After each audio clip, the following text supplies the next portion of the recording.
Hello students, I am Seema Rana. Today I am going to teach you a very interesting poem of your book, The Ant and the Cricket. It is adapted from Aesop's fable. Children, Aesop was a very famous Greek fabulist and storyteller who wrote stories and fables. And his entire collection of fables is very famously known as Aesop's fable. Now, this particular poem, The Ant and the Cricket, is also one of his famous collection. Let us read the poem. The Ant and the Cricket.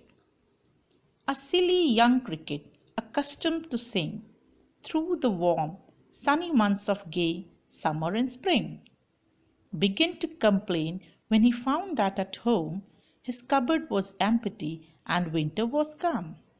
Not a crumb to be found on the snow-covered ground, not a flower could he see, not a leaf on a tree. "Oh, what will become," says the cricket, "of me? At last by starvation and famine made bold, all dripping with wet and all trembling with cold." Away he set off to misery and to see if to keep him alive he would grant him shelter from rain and a mouthful of grain he wished only to borrow, he'd repay it tomorrow. If not, he must die of starvation and sorrow. Says the ant to the cricket, "I'm your servant and friend, but we ants never borrow, we ants never lend. But tell me, dear cricket, did you lay nothing by when the weather was warm?" Quoth the cricket, "Not I. My heart was so light that I sang day and night, for all nature looked gay. You sang, sir, you say." "Go then," says the ant, "and dance the winter away." Thus ending, he hastily lifted the wicket, and out of the door turned the poor little cricket. For call this a fable, I will warrant it true. Some cricket have 4 legs, and some have 2. Children, this poem is about a careless young cricket and a hard-working ant. The young cricket spent the spring and summer singing all day. When winter came, he suddenly found that he had nothing to eat. The ground was covered with snow. There were no flowers and leaves on the trees. He wondered what would become of him.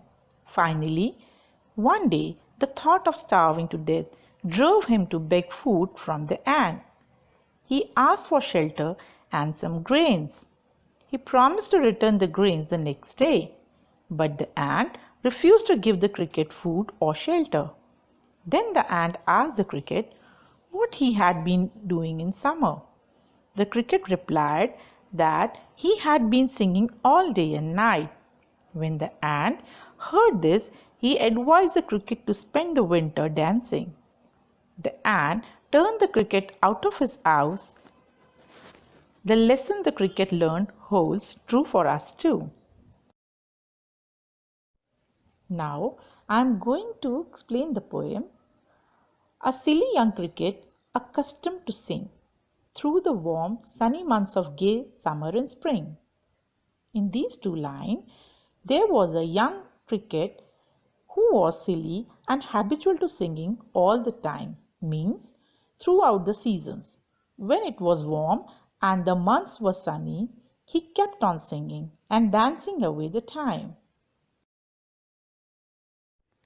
Began to complain when he found that at home his cupboard was empty and winter was come. Not a crumb to be found on the snow-covered ground, not a flower could he see, not a leaf on a tree. "Oh, what will become," says the cricket, "of me?" In this paragraph, the poet explained that when the winter season arrived, he started to complain that at home all his cupboard was empty and he has nothing to eat. When he went outside, the entire ground was covered with snow. He could not find a single piece of crumb.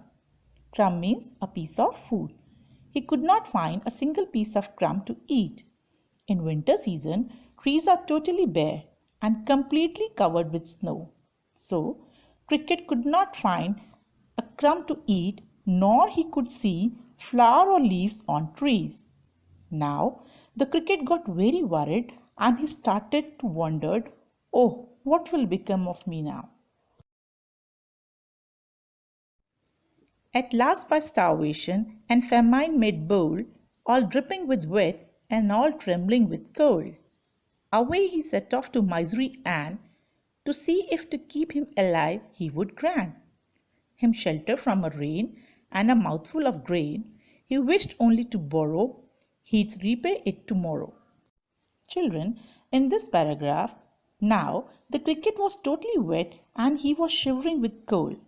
Then the cricket remembered that he had a friend ant, and he thought of going to his particular friend, and he will ask for shelter from rain and little bit of grain, on one promise that he would definitely repay it tomorrow, and if not, then he will die with starvation or unhappiness. If not, he must die of starvation and sorrow. Says the ant to the cricket, I'm your servant and friend. But we ants never borrow, we ants never lend. But tell me, dear cricket, did you lay nothing by when the weather was warm? Quoth the cricket, not I. Children, now in these lines, the ant said politely that I am your servant, I will help you like a friend.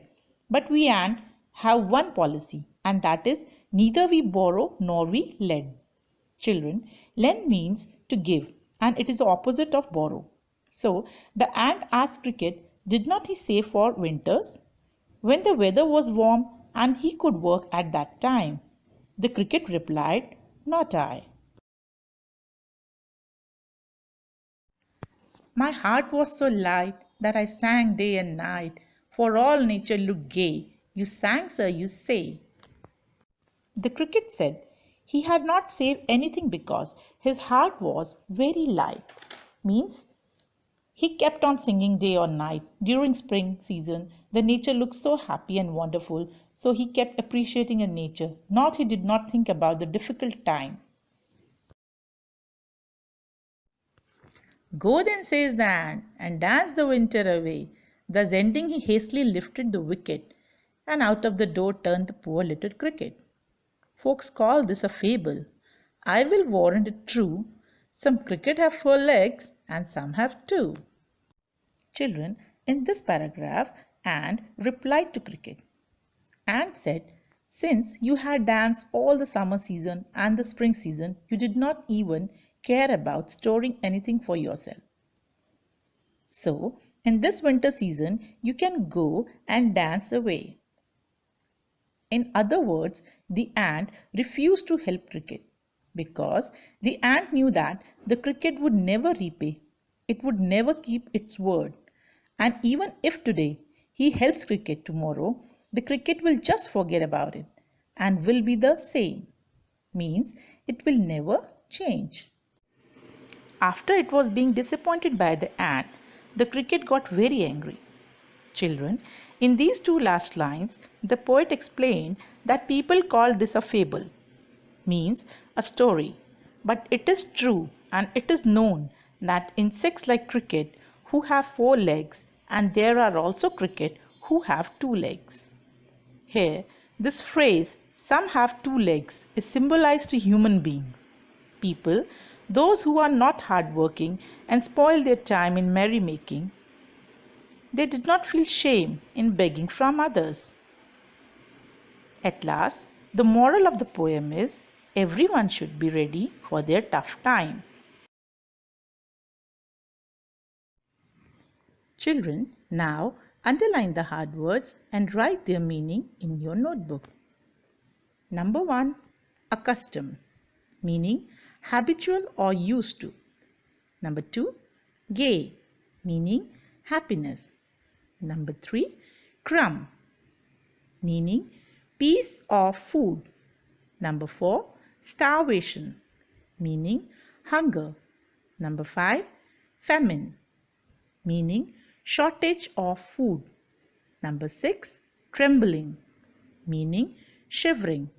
Number 7, quoth, meaning said. Number 8, hastily, meaning quickly. Number 9, wicket, meaning wings of the cricket. Number 10, warrant, meaning promise. Thank you. Stay home. Stay safe.